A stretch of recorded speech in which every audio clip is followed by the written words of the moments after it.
ready.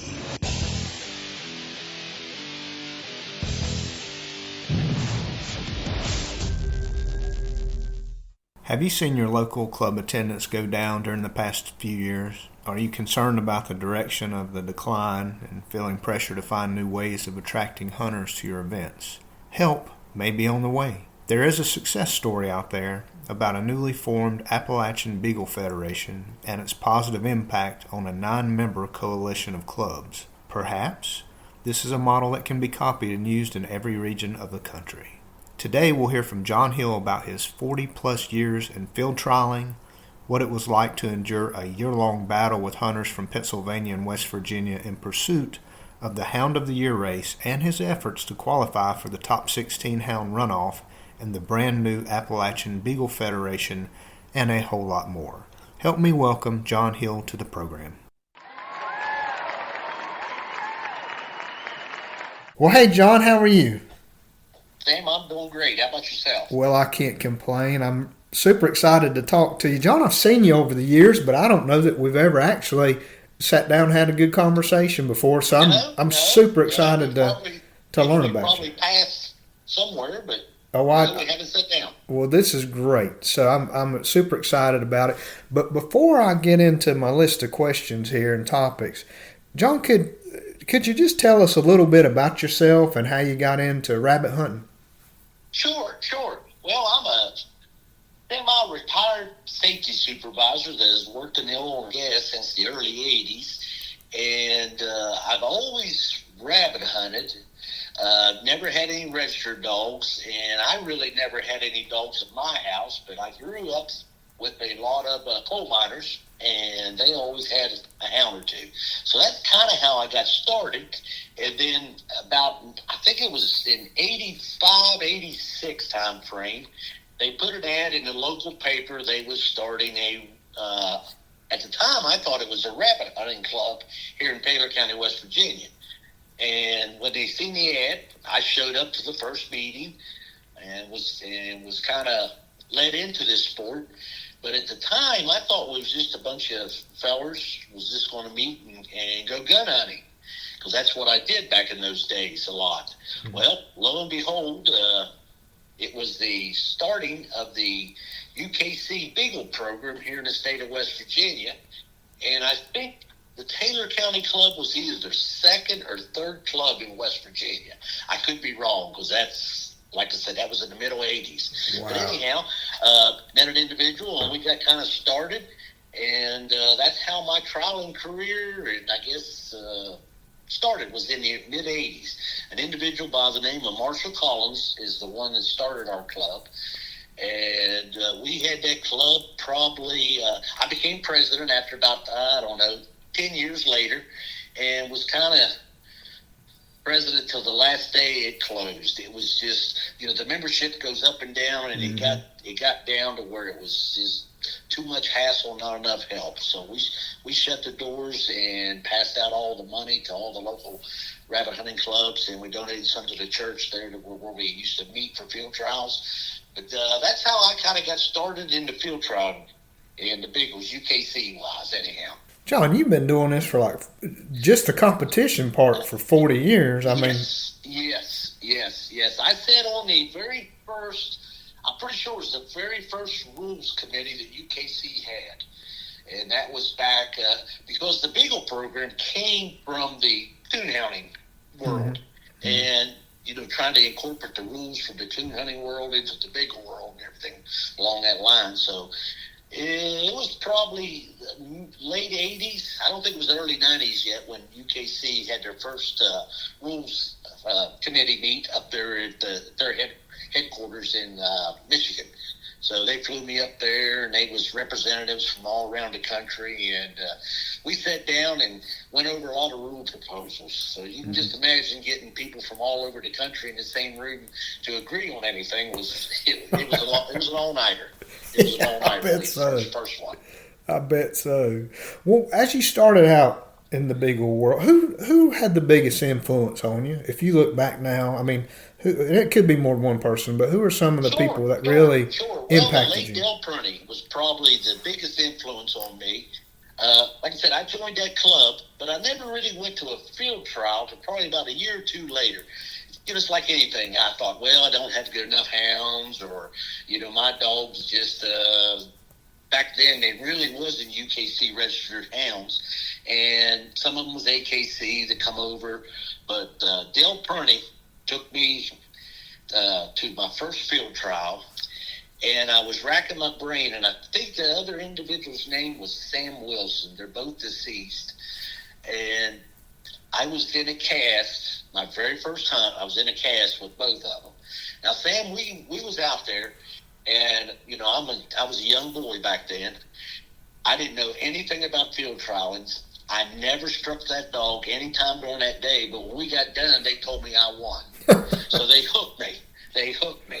And, you can just imagine giving a young man a trophy. I don't know, I was in my 20s probably back then. And, I was hooked for life. That's what got me started. I think Dale was I called him the godfather of this sport. And he saw something in me that I think that, let me win that cast. It was just a club hunt. But to me, I brought that, I think it was the 8th place trophy home. That was one of the proudest moments, my Beagle history, my very first trophy. I love it. That's a great story. Yep. So talking about, 40 plus years just in the competition side, that's not counting the just gun hunting and stuff. What's your, if you had a personal favorite dog of all time that you personally own, what's your favorite dog of all time? Probably my favorite dog of all time was one that Chris Dakin and myself, we raised the first purple ribbon beagle pups in UKC history. And I had a dog out of that litter that was called Gunsmoke. He was a dual grand, and all that good stuff. But he was just one of those hounds that if I could clone him, I would love to clone him and bring him back and everything along that line. He was the first strike dog. A lot of times first minus also. But that's the kind of hound I like. I like to get on the paper first, and it just takes the pressure off of you. But he was the dog that I just enjoyed hunting and showing back then. He used to do a lot of bed shows back then, which when Dale was around, Dale was very, very big into that. So that's your favorite. Sounds like a great hound, by the way. That's your favorite hound. That's your favorite hound of all time. Yes. And I know you've hunted against some of the best dogs in the country over all these years. Yes, sir. I got one hound that when someone else asked me that same question, I have the same dog. Mm-hmm. It's nothing any different or anything along that lines. It was a dog that won our nationals up here, and Dave Markle from Buchanan owned it. It was called Bunny Bouncing Brownie. And I have, to this day, I still haven't seen a dog that I would put into that dog's category. It won the nationals that year on 3 legs. It had cut one of his back legs. I can't remember which one it was, but it cut one of his back legs so bad it was bleeding very, very badly, and it still whooped up on the other 3 dogs that was in that cast. And that hound is very impressive. That's a good story too. Well, tell me, if you could build and this could be dogs living today or dogs from the past that aren't with us anymore. But if you could put together a dream cast of 4 dogs, who would you like to see go? Ooh, that's a tough one. But probably I would put the dogs. I'd probably put that Gunsmoke dog. I would love to have him in the cast. And then I would love to have old Bob Sayers' Abby dog, old Abby. And then I would bring Don Tucker's lady dog and Chris Dakin's Missy dog. And I would put those 4 in a nice cast. Now, these are the early years of UKC. This was back when we hunted for 2 hours, and there was unlimited lines back then. If the rabbit would stay up, you could circle it 4, 5, 6, 7 times. It didn't matter. Mm-hmm. But those 4 hounds, if I could put those 4 hounds in the cast right now, I would love to be sitting there in a lawn chair watching them go. If I had to go to Vegas and put some money on one of these hounds to win, which one do you think would win the cast? Well, if I had to pencil, I think my Gunsmoke dog would. But someone like that. But they all had great traits. Abby was probably an intelligent hound, but she was a dog that I campaigned a lot with old Bob when he was alive.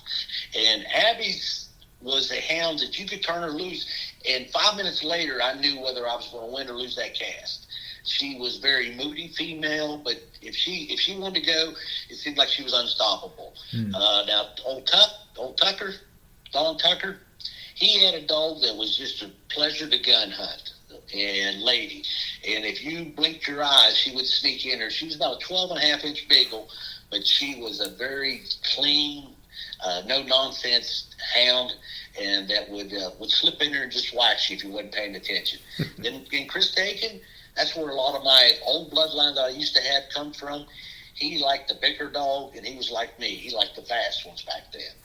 So that's how I would score them all. But as far as odds, I would probably bet on Don Tucker's lady dog if he's going to Vegas.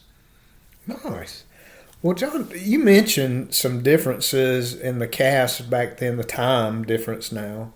I mean, some of the hunts now are down to an hour. So what are some of the big changes you've seen and rules and kind of the hunt setup? And maybe even not only what changes you've seen, but are there some that you like, that did you like better? There's some I like, and there's some that, I dislike. Back in the early years, we hunted 2 hours. Now, that was 2 hours unless you got in the truck and called a timeout, or it took you longer than 15 minutes to get there. Mm-hmm. You hunted for 2 hours. But you also had, there wasn't a limit on how many minus points you could acquire before you was scratched for that cast.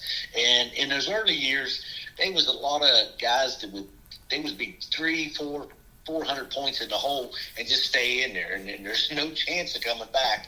But when it was 2 hours and unlimited lines, and then we in non-hunting, in the beginning, you had 30 minutes to make an attempt to hunt.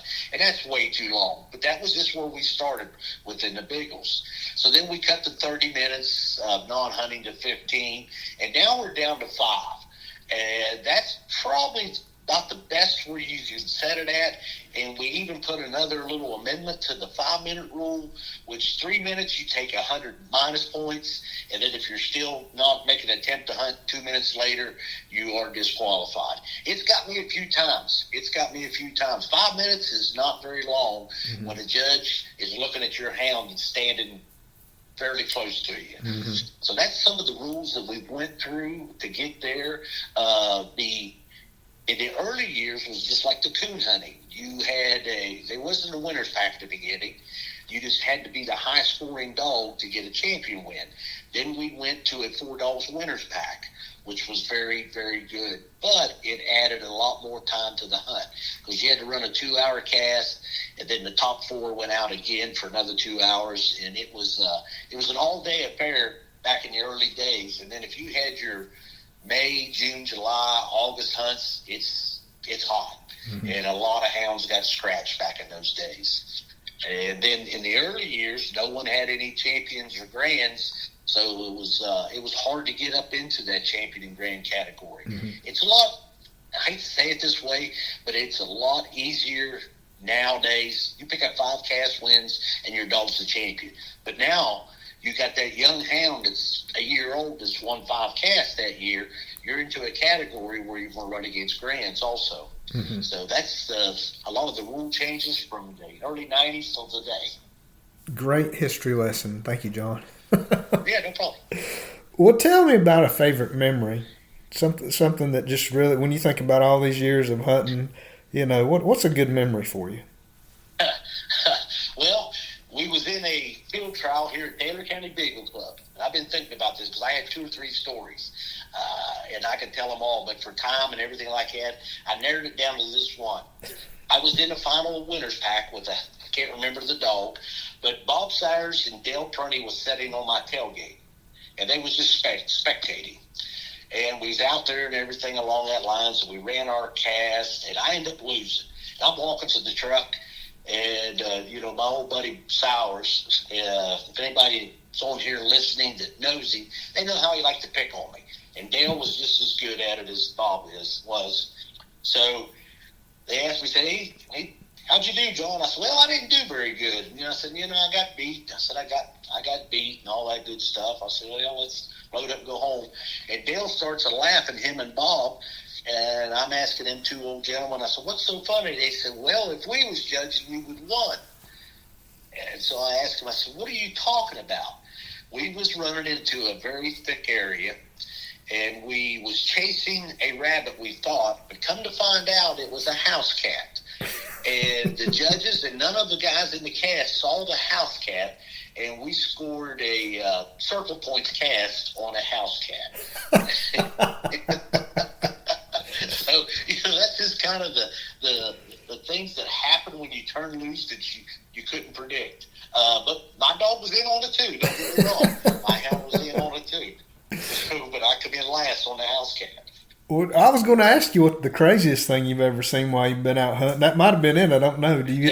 That's pretty close. the only other thing we did, we had a money hunt back in the mid-'90s. It was just hunt what you bring. Just a bunch of guys threw $100 in the hat or $50. I can't remember what the entry fee was. And we just went out and was running. And we got down to the final four, and I was running that Gunsmoke dog. And I had to cast one. The other three guys wanted to quit and just, take their share of the pot and go on home because it was a non-sanctioned hunt. It wasn't licensed or nothing like that. And I talked them into turning loose one more time. And we treated a calico cat. And all four of us had to split fourth place. So that was another house cat story. But that's just some of the things that happen when you turn loose. The old calico cat. Now, I've always heard calico cats are always female. I don't know if that's true or not. Well, I'm not sure. I just know and I didn't coon hunt much in my younger years, but when Old Smoke latched on that tree and gave out that long locate call, I knew we was in trouble. And so the judge run in there and come back, and he said, all four of you get fourth place. So, oh, that's a good story, too. Yeah. All right, so you're in Taylor County, West Virginia. Are you still there? Yes, okay. Yes, sir. So tell us what it looks like there. I mean, describe what the conditions are that you hunt in, and what kind of dog does it take to be successful where you live? Well, the conditions up here, it's some areas are steep. Very few areas are very flat and level, so we have a lot of rolling hills in this area. We're not up in the mountains right here in Taylor County. We have a lot of thickets, that Malfour Rose, some open areas, and to be, it seems like right here in this area in Pennsylvania is the toughest area for quality hounds. To win in this area, it takes a dog that, no nonsense, that, when you turn it loose, it empties itself and it should be going. And you better not see it again until, it either produces a track, jumps a rabbit, or we call them in to move around. But it takes a dog, just like it does anywhere else, to go out and find it, claim it honestly, and circle it to where we can get a point of reference on it and score it. So that's the type of dog you definitely want one to go hunting. It's in West Virginia, it seems like the rabbit population's on a little bit of a down slope in some areas, so you don't really jump a lot in an hour cast or an hour and a half cast. 2, 3, 4. That seems like that's about the norm anymore. The last weekend, my cast, we only jumped one, so it's just different. Well, that's the type of area we have. Well, what's your, because you've been all over the place. You've traveled all over the place hunting. What's a favorite part of the country other than where you live? Because you gotta be happy with home. But if you could go anywhere in the country and hunt, where would you want to go hunt? Over in Ohio. I really love the Coshocton area in Ohio. It seems like about every cast you get drawn out on, 90% of the time you get put into a good spot, a very good spot, where if you got a first strike dog and an honest first strike dog, it's going to be tough for you to lose. So I would say the Coshocton, Ohio area. And do you have a favorite club? Like if somebody was interested in seeing how these things work, and they could only go to one hunt this year because they're too busy, what club would you send them to?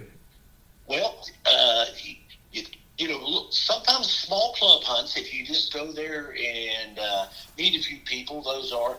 But for me, I would tell someone like this hunt coming up in February down here at West Milford, West Virginia, the Eliminator, the East Eliminator. Mitch Gould's club's hosting that hunt, and they've hosted it for the last couple of years.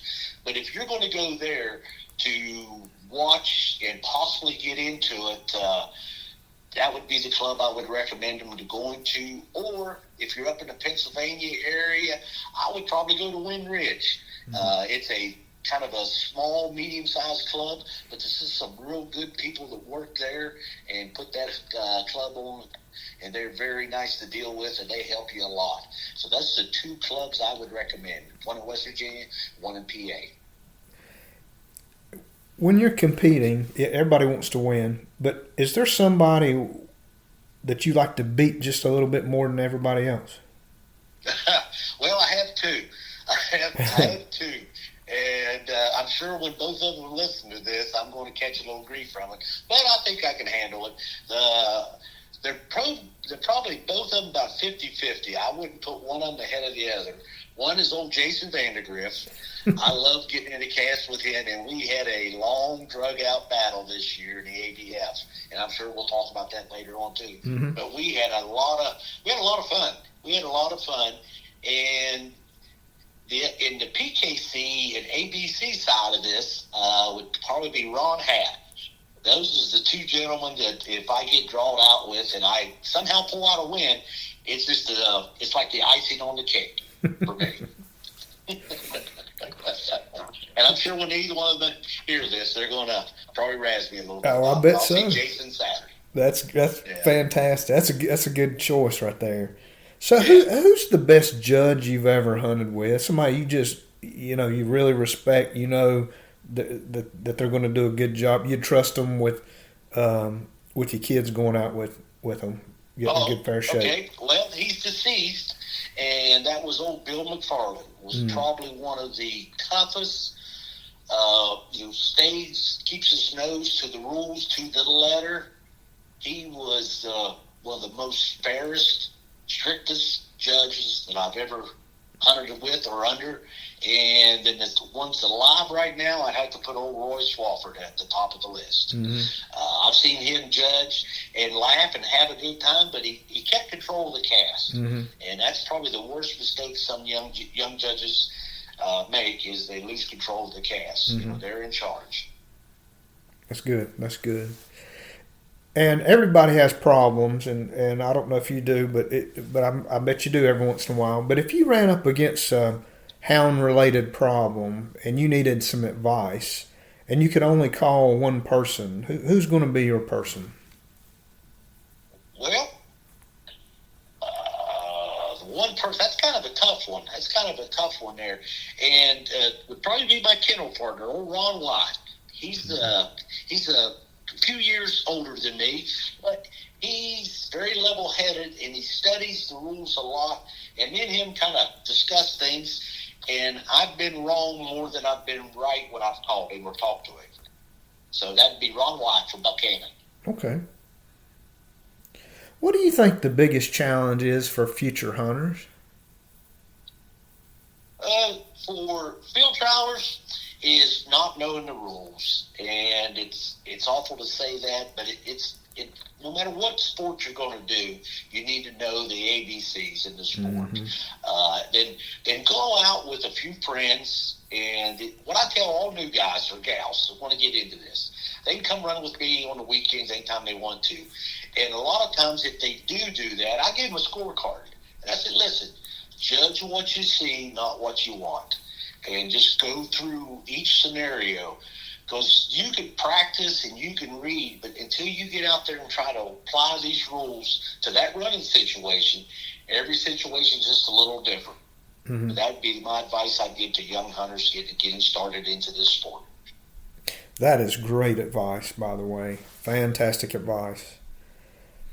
I want to switch gears and maybe pivot just a little bit. You talked or you brought it up about having kind of this ongoing battle with Vandergrift this year, and the Appalachian Beagle Federation. And as we're recording this, I mean, you guys just came off of that runoff here last weekend as we're taping this. Yes, we did. So it was really exciting. I actually followed it online as it was going down. But could you tell us a little bit about the Appalachian Beagle Foundation? Maybe what it is for people that might not know what it is, and kind of why it got started and how all this worked out this year. Yes. Well, how this got started was for the last couple of years, we've been throwing out ideas how to get entries up. A lot of these little local clubs were struggling. Back in the early 90s, I can remember 30 dogs being at a field trial, 40 dogs being at a field trial, for all three divisions. And the entries just dropped off to almost nothing. You'd show up and hope you'd have 4 to 6 dogs so you could at least have a cast or two. So all the clubs, and I have to give old Mitch a lot of credit on this, he kind of reached out to me and he reached out to everybody out there, and same thing. So we had to come up with some kind of an idea that would, I hate to say benefit, but both benefit the hunter and the club with entries. So the only way to increase entries is to get people to show up. So how do you get people to show up? Well, you come up with a little bit of a trinket, just a little bit of a trinket. And a lot of people that's been in field trials for a long time or anything like that like to see themselves on, with social media now on Facebook. Back in the old days, it was the Bloodlines magazine. So with Facebook, you could promote your sport. So the 9 clubs, we had a conference call, a Zoom meeting, and we kind of come up. I think we had 3 meetings on Zoom before we got down to the final rules. Every club had one vote, and I was kind of I guess you call it the honorary person, that because I don't really run a club anymore, but I belong to a lot of them around here, so I'm kind of the tiebreaker if it comes down to that. But we sat down on Zoom and talked about this, and each club agreed to a dollar amount, which the dollar amount was $250. And there's 9 clubs in West Virginia and Pennsylvania. And then we also talked about, we do Calcuttas almost at every hunt. And I like to gamble. Anybody that knows me, I like to gamble. I like to bet on it. And so we do a Calcutta here. And each club agreed to kick in 1 Calcutta. So if you've seen on there, we gave away, plus we did an online Calcutta before the hunt that went to over $1,000. And half went to the first place winner, and the other half was split between second, third, and fourth. So that's where we came together, and it went off this year. It starts in January and it ends in January, or December, the last day in December. So every club, I think except one, either doubled or tripled their entries for the first year. Wow. And the only drawback was on that one club, they had their hunts scheduled for January, February, and March. The worst time of year for weather. But I really look for the turnout in February when they have their first field trial to be a lot better. Because when we started doing this, me and old Vandergrift, we was butting heads. He'd be ahead one week, and then I'd be ahead one week. And people started talking about it, so I put a bounty. For anybody, these old coon hunters knows what a bounty is.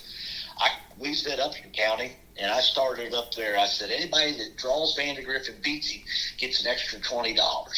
I'll give you $20 if you can beat him in the cast. Well, we did that for a week or two. Then he put a $40 bounty on me, and for anybody that beats me in the cast. And then the last hunt Upshur County Beagle Club had, we drew each other, and the guy beat us both, so he won $60. We had pictures every time we paid a bounty, and we put that online. And, we was both smiling. Old Vandergrift and myself, we're sitting there laughing and joking. And, we paid out the winners that collected our money or collected our bounties. Mm-hmm. So that's, you got to get people talking about it. And then the runoff, we had all 16 dogs show up. We had $1,000, over $1,000 in the Calcutta. We had decent weather. The weather went stout on us. The day before was in the 40s and 50s, and then the day of the hunt, it was snow. We had a little bit of snow on the ground, wind blowing, not ideal conditions, but every cast jumped at least one rabbit, and some casts jumped 3, 4, and 5 rabbits. And then if you was following on line, our winner's pack, I think Boomer had 8 something, and I come in third with 7 something. So that was pretty good running, just in an hour too. But we had a very good spot that Wind Ridge manicured and groomed for us. Old Charlie took us to, and it's full of rabbits. It's just full of rabbits. So the ABF was just 9 clubs increasing the entries, and started talking about it, promoted it, and we beat the drum pretty hard this year and expected bigger and better things starting. Matter of fact, Saturday's the first ABF hunt at Amity, PA. We have a qualifier, plus we have a money hunt on Saturday. John, these 9 clubs, all those clubs are in Pennsylvania and West Virginia? Yes, sir. Right now they are. Yes, so, that's what we have. So other regions, other parts of the country could copy this model. I mean, there's nothing. Sure. Yeah, and do it in their own regions if they wanted to. And so if they wanted to. Is every hunt that you have at those clubs, the winners earn points towards this Hound of the Year? Like, how does that work? Sure. You have to be a member at one of those 9 clubs. That's the first rule. Mm-hmm. You get it no matter where you live. You just have to be a member at one of those 9. Because we have some people that competed in it this year who lived in Ohio and so on like that.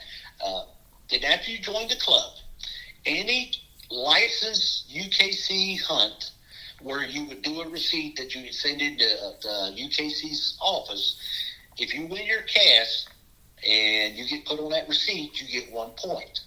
It doesn't matter if it's a state hunt or anything like that. You still just get 1 point for every cast win. Mm-hmm. And at the end of the year, we pay half of the money that and I think it was, Sam, I think it was about $1,600, $1,700, mm-hmm. and we split that up with a 40%, 30%, 20, and 10 to the top 4 dogs for the series for the whole year. Mm-hmm. Vandergrift ended up winning it. I come in second. And then we take the other half with the Calcutta, throw it in there, and we take the top 16 dogs and we bracketed those dogs. We didn't draw. Mm-hmm. So, first place and my 16th place dog was in the same cast, and then, second and 15th and so on like that is how we drew the cast. Because this was a non-licensed hunt.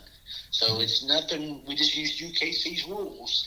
And, all the points was acquired at a UKC event, though. Mm-hmm. So that's how we did it, and that's how we paid it out. It went off without a hitch. There wasn't one question.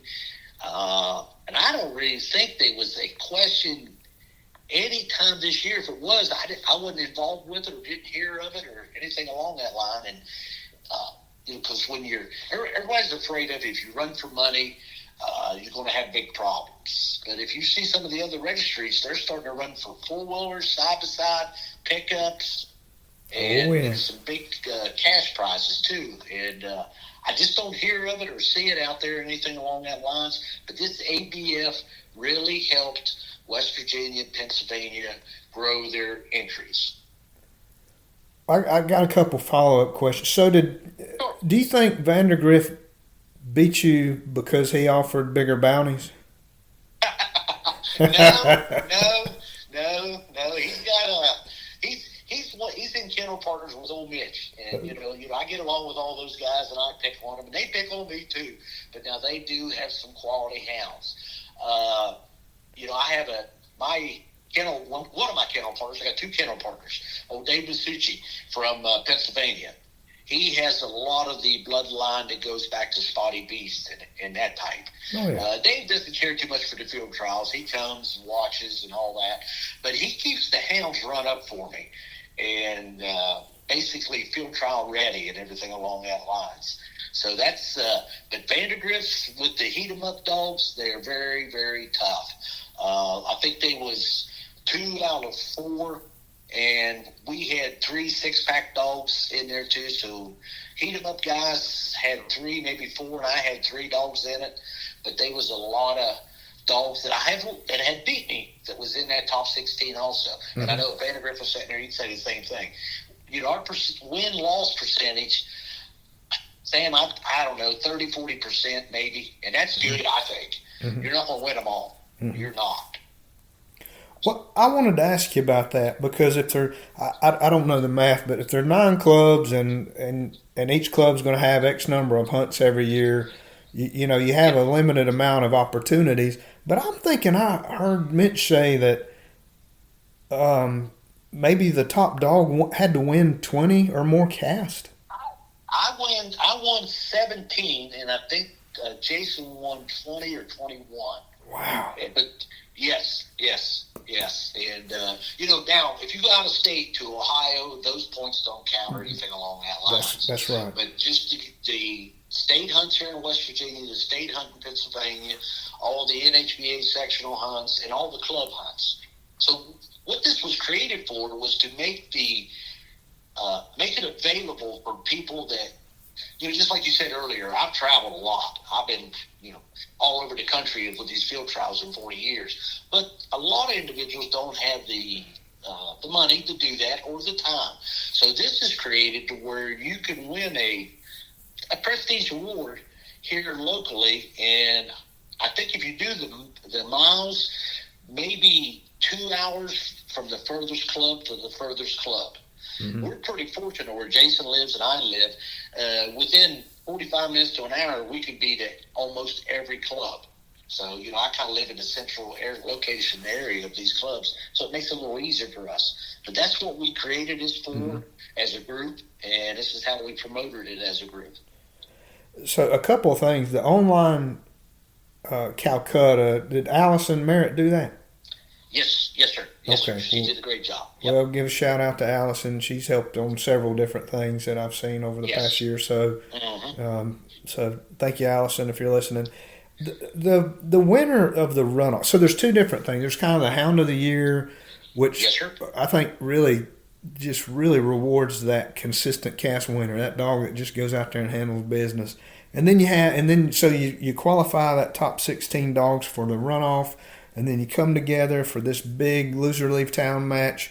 And at the end of it, there's Boomer and Superstar and Woody and Pearl. Right. So you were in that final cast.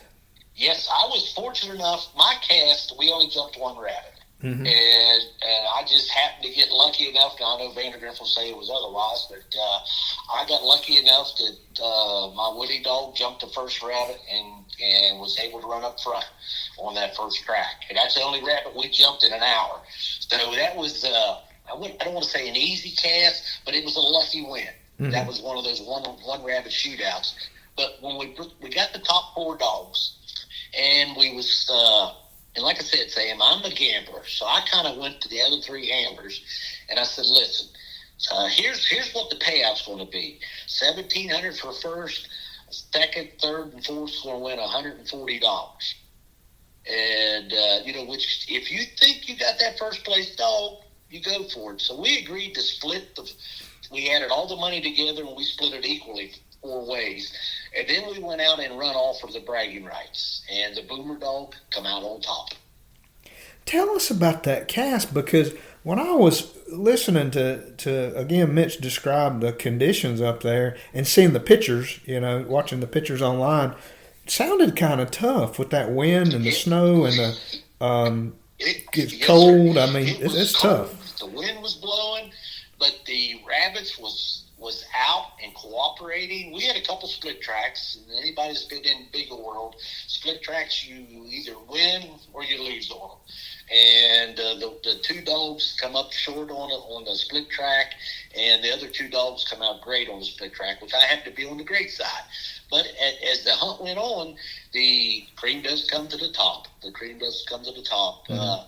The Pearl dog, like you said, if he's going to Vegas, I would have bet she was probably even money to win. Mm-hmm. But the handler made 2 mistakes, and he got disqualified. Mm-hmm. And I think nerves got to feel or maybe just the big size of the hunt.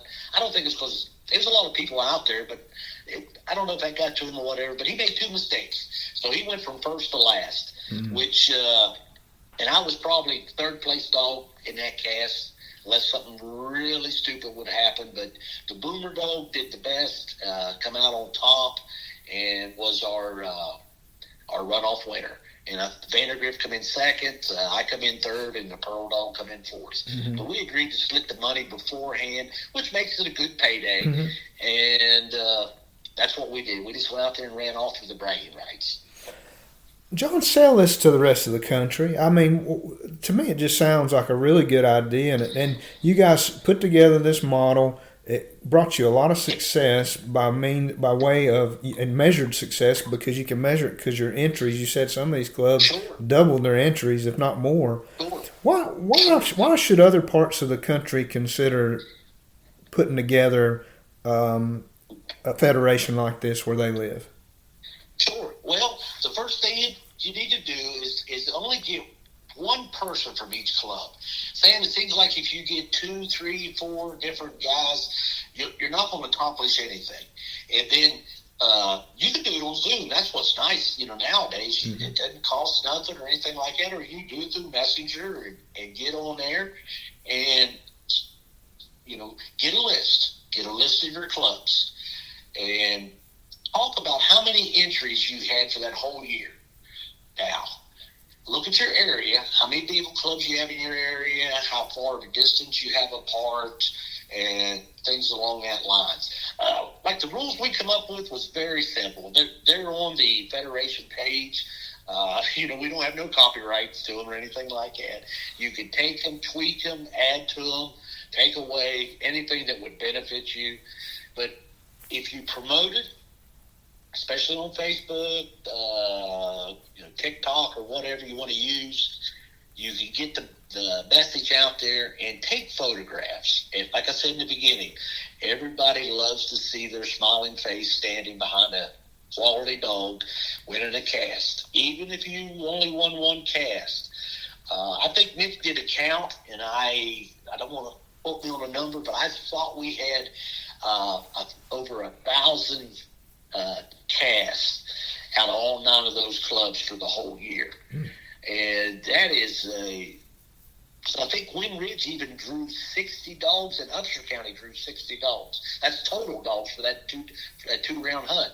But that's unheard of up in this area. Mm-hmm. So that's what I would recommend to the clubs. Get together, get you one representative. We don't really have a president, vice president, or anything along that lines, because we just vote on everything. If it's 7-1, it passes. If it's 3-3, then pick somebody out of that group that breaks the tie. So you do have a tiebreaker, and just have a lot of fun with it, which we did. And bet on the dogs a little bit. Do a Calcutta. A Calcutta is free money for beagle clubs. Mm-hmm. Now I understand some people, I'm retired, and I tell everybody I'm living on a fixed income and all that good stuff. But I like to gamble, and if you're going to do something you like, you'll find a way to get the funds to do it. But you take that money and throw it right back in the hat and give it away to 8 people, the top 4 in the finals, plus the people that won the Calcuttas and so on like that. Mm-hmm. And then have a little dinner afterwards. Wind Ridge put on a heck of a feed for us. The food was great. And just talk about the whole year. Mm-hmm. And everyone I've talked to over the whole year, I didn't see anybody complaining. They might complain because it was too hot or too cold or raining. But other than that, no. This went off 99% is what this went off this year. Well, just congratulations and hats off to being creative and trying to figure out ways to get more people out hunting and to get interest in the sport. So good job. So how do people find out more? You mentioned social media. Is the Appalachian Beagle Federation, do they have like a Facebook page or something? Yep. Yes, sir. Okay. Yes, sir. Mitch is a great promoter. Mm-hmm. And I tell him all the time, he is very good at promoting his stuff. He's very good on the internet. I'm old school. I have to get somebody to do stuff for me, but I can get on Facebook, and you just no matter what club you run out of, AKC, PKC, ARHA, if you use Facebook and create your own page and promote the winners, and even promote the losers too that's there. Take pictures of those. Do a little short video. Just walk around and upload that when you get done with your field trial. That is, it's free, easy, and it gets you people looking. So, oh, wait a minute, I know I can beat that dog. I got just as good as dogs as that individual has, and you get someone showing up a little bit. And then, if anybody follows NASCAR, you know how you get your rivalries. And this is where me and old Jason come in. We got a lot more people bidding on us and talking to each one of us. And they enjoyed watching us battle it out through the whole year. And Mitch even said that up there. We had a heck of a battle. It come down to and my hound ran out of gas, and I conceded and told Vandergriff she was done and she was put up until next year. And he ended up picking up 2 more cast wins at that club. I didn't pick up anything. So I told him, congratulations, I was done. But that's how I would do it and give it a shot. Well, John, one last question as we wrap up. How did you get how did your dogs get the name Six Pack? Oh, well, that's a funny story. The late Bob Sires. Now, I used to have a bloodline called Shooting Star. If there's any old people on here still alive and still do this, that's where I started. My bloodline was called Shooting Star Beagles. Well, the Six Pack, when I knew my hounds had went as high as they was going to go, and it's just like anything. If you get kennel blind, you're not going to improve. So I was kind of kennel blind for about 5-6 years there, and I was in a real bad slump. So we found a dog that we liked, being old Bob. And it was from Ohio. It was out of Ace in the Hole breeding. Nice male dog. And my buddy told me, he said, we need to change the name. We need to get away from and create something new. So we sat in his pickup running the dogs. And now, I'm kind of chunky. I'll say heavenly fat. And old Bob was too. And we was sitting in his pickup, and a CD fell on the floor of his truck. And I bent down to pick it up, and it was Six Pack Ab CD. His daughter had it where she was exercising. So here's two plump individuals sitting in the front seat of the pickup laughing at this CD, Six Pack Abs. And I told him, I said, that's what we're going to call all of our Beagles from today. Because we hadn't put a name on this male dog that we bought, and we named him Old Six Pack. And that's how we got started with that name. John, that's a terrific story. It's the honest God's truth, Sam. Matter of fact, I've told everybody that story, and I had to tell the story at his funeral too. So me and him was partners for 30 plus years. So you only have a couple true friends in your lifetime, and you usually count them on one hand. John, I do have one more question. I wish I'd asked this one earlier. It probably fit better a little earlier, but I don't want to miss a chance for you to talk about Buffy. I mean, she came in second. She won 17 cast in this federation alone. Tell us a little bit about her and what kind of dog she is. Okay, well, Buff was out of a 9-dog litter, and Dave's Cash dog, which I was talking about, goes back to Spotty Beast. Now, Cash was a big dog. He's big. He pushes that 15-inch mark pretty hard, and he was kind of long. But Cash was very, very quick, good jump dog for his size. He was the type of hound that made things happen. So, Dave, and that's what Woody's out of, too. And Dave had it, and he was going to breed a dog, a friend of his. Now, I've never seen the female, and I just looked at pedigrees and everything along that lines. But old Dave Masucci does a lot of gun hunting, and he went gun hunting with this female, and it was out of Dennis Kennedy's Big Meta stuff. And I think, if I'm telling the story correctly, it was just one of Dennis's gun dogs is how this guy acquired it. So we bred old Cash to that dog. I think she was called Legs, is what they called that female. She had 9 puppies. Well, I bought a female, and Dave got I bought a male, and Dave took a male for stud service. Well, and then Dave started I talked to Dave 3 or 4 times a day. Then he started sending me, he said, hey, he said, this guy's got one female left. I said, Dave, I don't need any more dogs. And I hate taking 2 pups out of the same litter. Mm-hmm. I just really hate that. One of them excels and one of them gets put on the shelf. It just seems like to me. So anyhow, long story short, this female, no one had bought her. She was left. And Dave sent me some pictures of her and everything like that. She was probably 3 months old, maybe 4 months old at this time. I said, well, let's buy her. So he bought her. And he starts all the pups for us up there. He belongs to that AKC Beagle Club that has a nice starting pen. Mm-hmm. And it's only less than, I think, 2 miles from his house. So he has a lot of opportunities to run and train. So he started running this female, and he had my male and his male. So he had 3 pups out of this litter. And my male probably was one of the best of the first 3. And then Buck was probably 3rd out of 3. When she was about 7, 8 months old, I brought her down to my house because this is the way Dave and myself would work. So I brought her down here, and she still wasn't what I call, she wasn't beating her brother. We turned them loose. Rex jumped 80% of the rabbits and run up front. And then probably when she turned 9, 10 months old, the light bulb went off, and she excelled and started passing her litter mates and just really started running very good. And a couple guys I run with a long time ago wanted to go run with me. And this was probably right before our deer season, which would probably be about October, November time frame. And I brought her and this other dog, and both of them tried to buy her. So I kind of thought, maybe I do have something with her. If you watch a dog, sometimes your expectations are higher than what the hound is. But after these 2 guys tried to buy this young female off of me, and they was throwing some pretty big numbers at me that I almost let her go, but I didn't. And I took her to the Eliminator, which was her first hunt, and in the juniors. I won my first cast, and then I got beat in the second round. Scotty Miller beat me in the second round, and then he went on to run on in finals.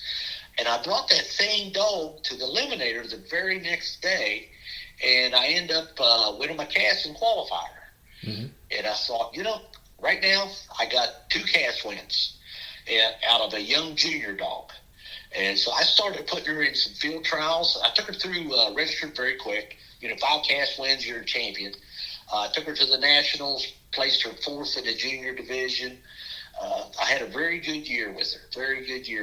Placed the Eliminator with her, and Woody also, which is her half-brother. But Buff was a dog that doesn't come around too often, that everybody overlooked, and she was just left. So that's how I acquired her. And Dave and myself, we're 50-50 on her. And so that's the story on old Buffy. Well, she sounds like a terrific dog. John, thank you so much for sharing your time and your evening with me. Sure. Is there anything that I didn't ask you about that I should have, or anything else you want to talk about or cover or promote? Probably in closing, Sam, the only thing I would do out there is take a kid hunting. Don't hunt for your kid. As I'm a grandpa now, and I got a granddaughter that's 3 years old, and we pretend rabbit hunting in the house today. Matter of fact, so I can't wait till she gets out of diapers so we can take her and go out and run and take her squirrel hunting and just things like that, fishing. But take a kid hunting, it's lessen the chance that you'll have to hunt for that kid. That's great advice, John Hill. Thank you so much for your time.